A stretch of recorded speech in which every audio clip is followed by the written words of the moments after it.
বাড়ি ফেরার পথে মা বলছে কি রে কিছু খাবি, আমি বলছি হ্যাঁ খাবো। তখন বলছে কি খাবি তাহলে নে। তো এখানে অনেক কিছুই রয়েছে, ফিশ ফ্রাই, বাটার ফ্রাই, তারপরে চিকেন পপকর্ন, চিকেন ললিপপ সব রয়েছে। তো তার মধ্যে আমি আজকে নিলাম চিকেন পপকর্নটা, আর এখানে আমার বোন নিয়েছে চিকেন ললিপপ। চিকেন পপকর্নটা আমি প্রথম ট্রাই করলাম, কারণ সবকিছু একটু ট্রাই করা ভালো। আর এদিকে দেখো আমার মা বলছে কি তোদেরকে নিয়ে এসেও আমি জ্বালায় পড়েছি, আমার সব টাকা খরচ হয়ে গেল।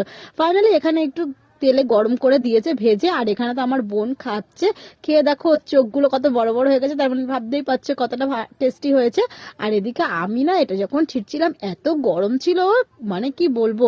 তারপরে যাই হোক একটু করে খেয়েছি, খেয়ে কিন্তু খুব দারুণ লেগেছে। প্রথম ট্রাই করলাম, জিনিসটা কিন্তু খুব সুন্দর ছিল। তারপরে মাকেও একটু দিচ্ছি, মা তো কিছুতেই খাবে না, কিন্তু আমি জোর জবরদস্তি করে মাকে একটু খাইয়ে দিলাম।